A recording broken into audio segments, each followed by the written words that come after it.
Hello दोस्तों, कैसे हैं आप लोग। और आज मैं एक नए टॉपिक के साथ आया हूँ। ठीक है, जिसका नाम है रैखिक प्रोग्रामन। ठीक है, लीनियर प्रोग्रामन। और एक स्टूडेंट ने मुझसे कहा था कि सर ये इक्वेशन मुझे नहीं समझ में आ रहा, कैसे इसको सॉल्व करना है, प्लीज़ इस पर आप वीडियो बना दीजिए। तो उसके डिमांड पे मैं वीडियो लेके आया हूँ। इस टॉपिक में देखिए, मैं 2 क्वेश्चन आपको बताऊँगा, सारे कॉन्सेप्ट सिखा दूँगा क्या कैसे एग्ज़ाम में आता है। ठीक है, और इसके बेस पे आप एग्ज़ाम में जाएंगे, अच्छे से क्वेश्चन सॉल्व कर लेंगे। तो पहला क्वेश्चन हमारा इस टाइप का रहेगा जो मैंने आपको दिया है। ठीक है, इसमें क्या आलेखीय विधि द्वारा उद्देश्य फलन, कौन से उद्देश्य फलन, ये इसका हमें अधिकतम और न्यूनतम, ठीक है सॉरी न्यूनतम एंड अधिकतम मान ज्ञात करना है। एग्जाम में दोनों में से एक पूछ सकता है या दोनों पूछ सकते हैं। ठीक है, ये हमारे पास कुछ जो होगा इनइक्वालिटीज़ हैं। ठीक है, मतलब अवरोध है। कितने? 4 अवरोध है। ठीक है, इस 4 अवरोध पे हमें बात करेंगे, लेकिन कुछ चीज़ें उसके पहले आप समझ लीजिए। उसके पहले क्या, एक कोऑर्डिनेट है, ये एक्स एक्सिस है, वो है वाई एक्सिस। ठीक है, ये एक्स एक्सिस में एक्स एक्सिस ये है, तो ऊपर क्या हो जाएगा, positive portion. Just second, x axis में ये प्लस वाले हैं सारे और ये माइनस वाले हो जाएंगे। ठीक है, वाई एक्सिस में क्या हो जाएगा, ये निगेटिव वाले हो जाएंगे, ये पॉजिटिव वाले हो जाएंगे। मतलब ये पॉजिटिव हो जाएगा हमारा,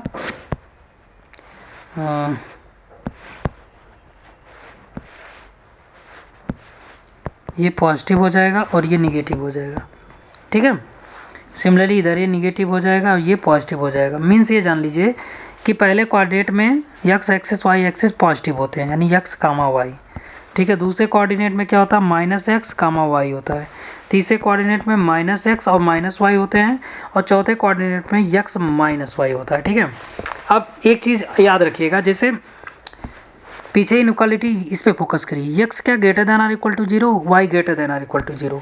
अगर यक्स हमारा greater than or equal to zero है, वाई भी greater than or equal to zero है, तो जो हमारा इक्वेशन बनेगा वो फर्स्ट कोऑर्डिनेट में जाएगा। ठीक है, बट सपोज करो कि आ गया हमारा, ये क्या है, less than or equal to zero, ये ग्रेटर देन। सपोज करो हमें दे दिया कि यक्स जो होगा greater than or equal to zero, but Y जो होगा less than or equal to zero है। अगर Y X greater than or equal to zero, Y less than or equal to zero, तो ये इसमें आ जाएगा। दोनों लेस देन जीरो होंगे तो इसमें ग्राफ जाएगा, इस वाले कोऑर्डिनेट में जो ग्राफ जाएगा वो नहीं माना जाएगा, क्योंकि हमें इक्वेशन इनइक्वालिटीज आगे दे रखी हैं कि किसके अंदर हमें रखना है। अगर सपोज करो दोनों लेस देन है, तो इस कोऑर्डिनेट के अंदर, थर्ड कोऑर्डिनेट के अंदर जो ग्राफ जाएगा उसी के जरिए हम आंसर निकालेंगे। अगर इस कंडीशन को फॉलो करेंगे तो इसके अंदर जो ग्राफ जाएगा उसके अकॉर्डिंग हम क्या करेंगे, आंसर को निकालेंगे। ठीक है, ठीक है, सिमिलरली आप जान गए कौन से कोऑर्डिनेट में क्या वैल्यू लाई कर रहा है। ठीक है, अब आ जाते हैं हम क्वेश्चन के ऊपर। ठीक है, क्वेश्चन क्या कह रहा है हमारा, क्वेश्चन हमारा कह रहा है कि x greater than or equal to zero, Y greater than or equal to zero. मैंने आपको बताया ना, x greater than or equal to zero, Y greater than or equal to, ये फर्स्ट कोऑर्डिनेट में है। तो हमेशा जो है फर्स्ट कोऑर्डिनेट में ही जो ग्राफ बनेगा हमारा, जो भी ग्राफ जाएगा वो फर्स्ट कोऑर्डिनेट के थ्रू ही सॉल्व होगा। ठीक है, अब हम आते हैं, देखो अब ये वाला आपका ग्राफ वाला प्रॉब्लम सॉल्व हुआ।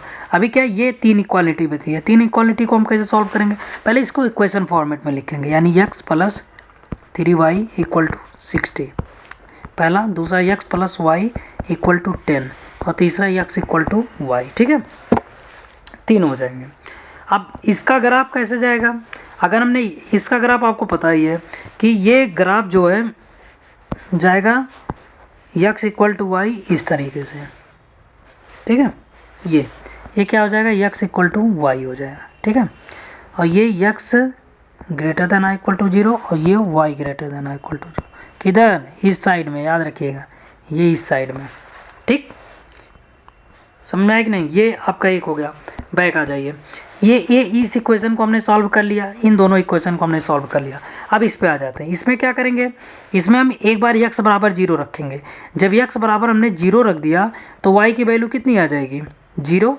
जीरो रखो यहाँ पे, y की वैल्यू कितनी आ जाएगी, y इक्वल टू 20।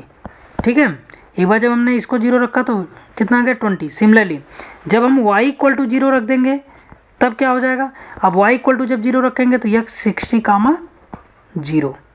ठीक है, क्योंकि यहाँ पे क्या, y हम जीरो रख रहे हैं, जब y हम जीरो रख रहे हैं तो x की वैल्यू 60 आ रही है, जब हम x जीरो रख रहे हैं तो y की वैल्यू 20 आ रही है। ठीक है, अब क्या करोगे आप, इस पर इस पे आप दर्शाओगे कितना, पहला 0,20, 0,20 कहाँ जाएगा, एक्स एक्सिस पे 0, 20 इधर मान लो, ठीक है, ये मान लो है 0,20, ठीक है। और अगला हमारा क्या है 60,0, 60 मान लो इधर है, ठीक है, 60 क्या है, ये 60, जस्ट सेकंड, 60,0, ठीक है, 60,0, ये सपोज करो आप एक्स जो होगा greater than or equal to 0, ठीक है, ठीक है। अब एक इक्वेशन हमारा इधर से जाएगा, इनको आप मिला दीजिए क्योंकि यही तो इक्वेशन बन रहा है, ठीक है, यही तो इक्वेशन बन रहा है, इसको आप मिला दोगे, ठीक है। तो इस इक्वेशन का नाम है x plus 3y equal to 60, x plus 3y ये इक्वल टू 60, ठीक है, ओके, इतना आ गया। बैक आ जाइए, इसको हम सॉल्व करते हैं। एक बार x इक्वल टू 0 रखेंगे जब, तो इसमें आ जाएगा 0,10, और जब हम y इक्वल टू 0 रखेंगे तो 10,0, ठीक है। जब y इक्वल टू 0 रखेंगे तब y 0 रखेंगे तो x की वैल्यू 10 आ जाएगी, और x 0 रखेंगे तो y की वैल्यू 10 आ जाएगी। मीन्स ये हुआ कि यहाँ से एक हमारा हो जाएगा ये, एक हो जाएगा ये, और इसका जो वैल्यू आएगी कितना है हमारा पहला 0,10, ठीक है, एक सेकेंड, ठीक ठीक ठीक ठीक, इसको आप थोड़ा सा कर लीजिए, इसको आप मिला दीजिए, और हमारा ये हो जाएगा 10, 0,10, ठीक है, और ये हो जाएगा हमारा 10,0, और हम मिला इसको जो होगा ड्रॉ कर लेंगे, लाइन को कैसे जा रही है, ग्राफ जा रही है ऐसे, ठीक है, ग्राफ तो बन गया। अब मैंने आपको ग्राफ बनाना सिखा दिया, ग्राफ कैसे बना, ठीक है। अब हम देखेंगे एक ऐसा रीजन जो इन इक्वेशन के थ्रू घिरा हुआ है, किन इक्वेशन के थ्रू, जो ये दे रखे हैं, ये जो इक्वेशन दे रखे हैं, इन इक्वेशन के थ्रू एक ऐसा रीजन जो घिरा हुआ है, ठीक है। तो सबसे पहले हम इस इक्वेशन को, नहीं इसके पहले एक चीज़ और आप देख लो, उसको बाद में देखते हैं। पहला देखो, ये चूंकि पहला इक्वेशन इनइक्वालिटीज जो है हमारा दिया गया है, पहला इसको मैं पहले, क्वेश्चन गायब हो गया, जस्ट सेकंड डिलीट करिए आप थोड़ा सा, इसको मैं क्वेश्चन लेते आऊँ, ठीक है,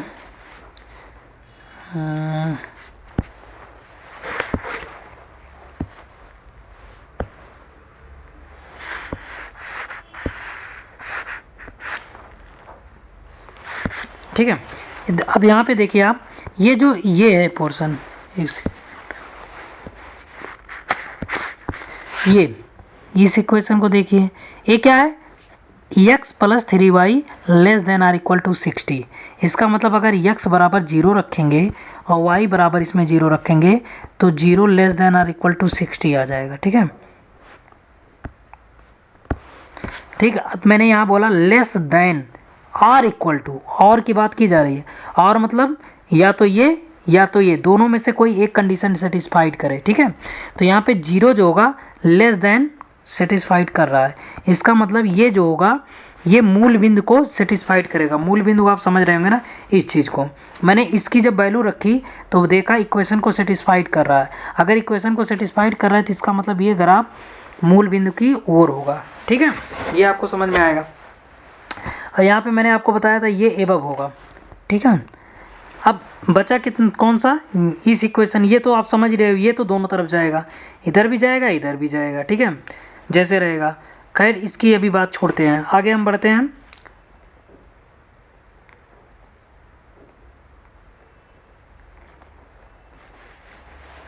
आगे जो हो जाएगा हमारा, 1 सेकेंड, आगे जो हो जाएगा हमारा क्वेश्चन ये वाला है, x plus y greater than or equal to 0। अब अगर x बराबर 0 y बराबर 0 रखेंगे तो हमारा 0 जो हो जाएगा वो greater than or equal to 10 आ जाएगा। क्या ये पॉसिबल है, ग्रेटर देन आर इक्वल में से कोई एक कंडीशन फॉलो कर रहा नहीं कर रहा है, इसका मतलब ये हो जाएगा कि ये वाला जो ग्राफ रहेगा वो मूल बिंदु से दूर की तरफ जाएगा, ठीक है, दूर की तरफ, मतलब ये मूल बिंदु के पास नहीं आएगा, दूर जाएगा। और ये इक्वेशन समझ लो, चाहे इधर जाए चाहे इधर जाए, चाहे ये इधर जाएगा चाहे इधर जाएगा, कोई दिक्कत नहीं है, क्योंकि इक्वलिटी के केस लगी है यहाँ पे। और एक चीज़ और देख लीजिए यहाँ पर, सॉरी एक्चुअली देखना ये हमें ये चीज़ को, यक्स जो होगा हमारा less than or equal to y है, मतलब 1 लेंगे तो 1, 2 लेंगे तो 2, 3 लेंगे तो 3, या मान लीजिए यहाँ पे हमने ले लिया 4 और यहाँ पे हमने ले लिया 2, तो 4 और 2 पॉसिबल नहीं करेगा, ठीक है। तो इसका मतलब ये हुआ कि हम ये जो इनइक्वालिटीज़ होगी, हमारा जो मूल बिंदु से होते हुए जा रहा है, ये जब हमारा x greater than, sorry y हमारा greater than or equal to जी होगा, greater than or equal to होगा, मतलब यहाँ पे जब y greater than or equal to होगा तब ये फॉलो करेगा, y वाला जो पोर्शन होगा, जब x वाला उसके पोजीशन पे छोटा होना चाहिए। इसका मतलब अगर हम इधर लेके जा रहे हैं, इधर मतलब नीचे के साइड में, नीचे के साइड अगर हम लेके जा रहे हैं तो देख रहे हैं यहाँ पे x greater than or equal to आ रहा है, मीन्स ये हुआ कि x हमें ग्रेटर देन लेना नहीं है, तो मीन्स ये हुआ कि ये वाला पोर्शन सेटिस्फाइड नहीं करेगा, केवल और केवल ऊपर वाला पोर्शन ये सेटिस्फाइड करेगा, ठीक है। तो ये चीज़ हमारा ऊपर जा रहा है, ये नीचे आ रहा है, ये हमारा मतलब ये चीज़ हमारा ऊपर जा रहा है, और ये वाला ग्राफ हमारा नीचे आ रहा है, ये ऊपर जा रहा है, ये जो होगा इधर जा रहा है, ये इधर जा रहा है। अब आपको एक रीजन दिख रहा होगा, कौन सा रीजन भाई, सही बात है, कौन सा रीजन, ये आपको रीजन दिख रहा होगा, ये रीजन, ठीक है, ये वाला, ये आपको जो रीजन दिख रहा होगा, ये सारे ग्राफ को सेटिस्फाइड कर रहा है। क्यों? क्योंकि अगर आप इसको ले लोगे, इसको आपने ले लिया, तो हमारा ये वाला रीजन नहीं सेटिस्फाइड करेगा, कौन सा, ये वाला, ठीक है। अगर आपने इसको ले लिया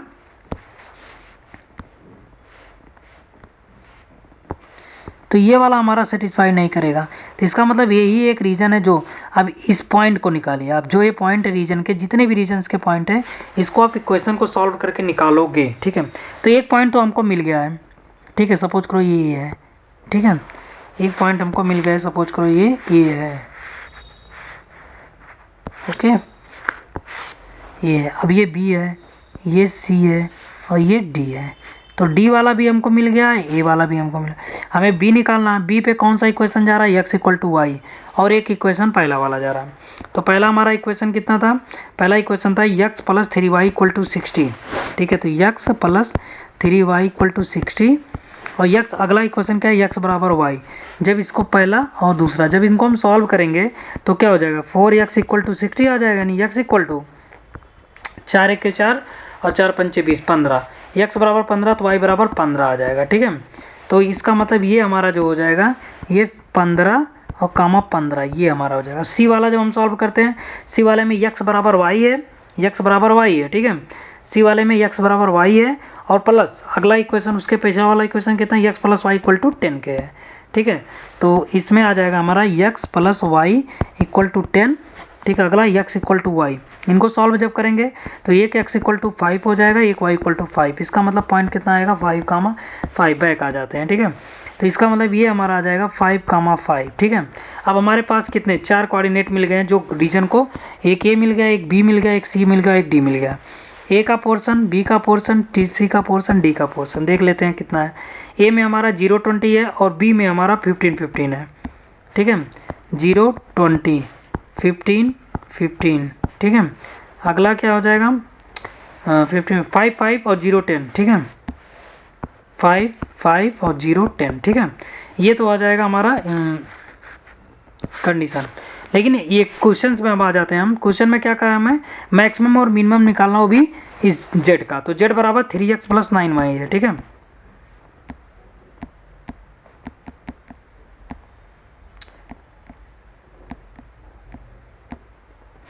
जेड बराबर कितना है, 3x प्लस 9y। अब रखते हैं, देखते हैं कौन सा मैक्सिमम आता है, कौन सा, पहले जब हम ए को रखेंगे, ए वाले पोर्शन को, तो जेड की वैल्यू कितनी आ जाएगी, ए वाले पे जेड की वैल्यू आ जाएगी 90, ठीक है, 90 आ जाएगी, नहीं 90 नहीं आएगी इस पर, सॉरी, इस पर 90 नहीं आएगी, जब जेड की वैल्यू रखेंगे तो आएगा ये 180, और जब बी वाले पे जेड की वैल्यू रखेंगे तो आएगा हमारा 180, ये भी आएगा, ठीक है। और जब हम सी वाले पे जेड की वैल्यू रखेंगे तो आएगा ये 60, और जब हम डी वाले पे रखेंगे जेड की वैल्यू तो ये आएगा ये 90। अब आपको चेक करना, देखो दो चीज़ क्वेश्चन में दिया है, एक मिनिमम दिया था, हमारा एक न्यूनतम निकालने को दिया था, एक मैक्सिमम निकालने को। तो यहाँ पे मैक्सिमम कौन सा हो जाएगा, यहाँ पे देखिए ये दो मैक्सिमम हो जाएंगे, ये क्या हो जाएगा मैक्सिमम, 2 आ गया कोई दिक्कत नहीं है, 2 आ गया तो आप लिख दो मैक्सिमम 2 है, ये इस कंडीशन में मैक्सिमम, और न्यूनतम किस पे आ रहा है, इस पे, ये हो जाएगा मतलब न्यूनतम। ठीक है, तो यही आपका आंसर हो जाएगा। आप लिखोगे कैसे, बिल्कुल ये थोड़ा सा तरीका आपको समझा देता हूँ, आप लिखोगे कैसे। देखो शुरुआत में आप कुछ मत करिएगा, शुरुआत में आप पहले यही लिखिएगा माना मतलब सर्वप्रथम मतलब इन व्यवरोधों को, व्यवरोध है ना, इन व्यवरोधों को हम क्या करेंगे इक्वेशन में मतलब समीकरण में बदल लेंगे। तो समीकरण में मैंने आपको बता दिया था कैसे समीकरण में आप बदलोगे, उसके बाद जो है समीकरण में बदल लेंगे। ठीक है, समीकरण में बदलने के बाद आप क्या करोगे, आप सीधे चेक करोगे कि समीकरण में बदल, अब इसको आप सॉल्व कर लोगे। ठीक है, फिलहाल अभी आप सॉल्व मत करिएगा, पहले आप कर लीजिएगा कि समीकरण में बदल लेंगे, फिर हम ग्राफ बनाएंगे। ठीक है, ग्राफ बनाने के लिए क्या करेंगे, ग्राफ पूरा ऐसे ड्रॉ कर देंगे, फिर उसके बाद लिखेंगे कि समीकरण को सॉल्व करने पे, ठीक है, ये पॉइंट हमें मिलते हैं, कौन कौन से point, A B C D।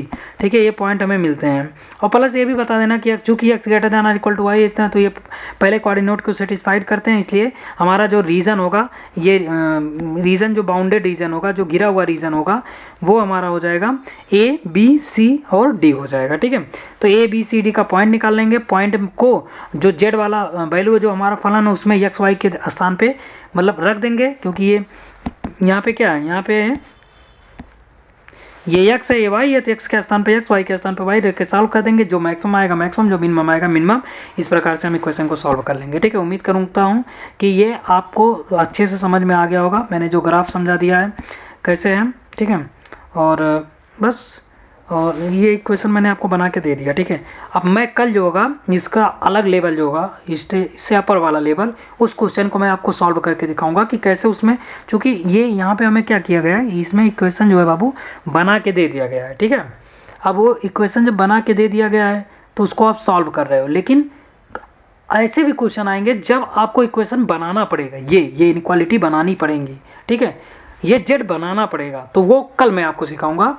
ठीक है, कि कैसे अगले वीडियोस में कि कैसे वो चीज़ हम बनाएंगे। ठीक है, अगर आपको अच्छा लगे तो प्लीज़ यार आप लोग लाइक करिएगा, सब्सक्राइब करिएगा चैनल को, और कमेंट भी करिएगा कि जो छोटे छोटे पोर्शंस आपको समझ में नहीं आते हैं आप बताइएगा, मैं उसको आपको ईजिली समझा दूंगा। ठीक है, अगर इसमें कोई भी पोर्शन नहीं समझ में आया होगा तो आप बता दीजिएगा, मैं नेक्स्ट वीडियो में आपको और ही अच्छे से उस चीज़ पे फोकस करके समझा दूंगा। ठीक है, बाकी ये चीज़ मैं बता दे रहा हूँ, इसका ये किस चीज़ में यूज होता है, इसका यूज बड़े बड़े फैक्ट्रियों में मिनिमम कॉस्ट पे मैक्सिमम प्रॉफिट कमाने के लिए की जाती हैं। जब आप अपर लेवल पे पढ़ेंगे इन चीज़ों को, तब आपको समझ में आएगा कि कम से कम आप कॉस्ट लगा के मैक्सिमम चीज़ों को कैसे प्राप्त कर सकते हैं। तो इस क्वेश्चन का उसी चीज़ में आप उन बड़ी बड़ी फैक्ट्रियों में अप्लाई करके इन कंडीशनों को, उसके बाद जो है कम से कम कॉस्ट में मैक्सिमम प्रॉफिट बनाई जाती हैं। तो ये इसका यूज़फुल वहीं पे होता है। ठीक है, आपको अच्छा लगे तो लाइक करिएगा, सब्सक्राइब करिएगा। Thank you, bye.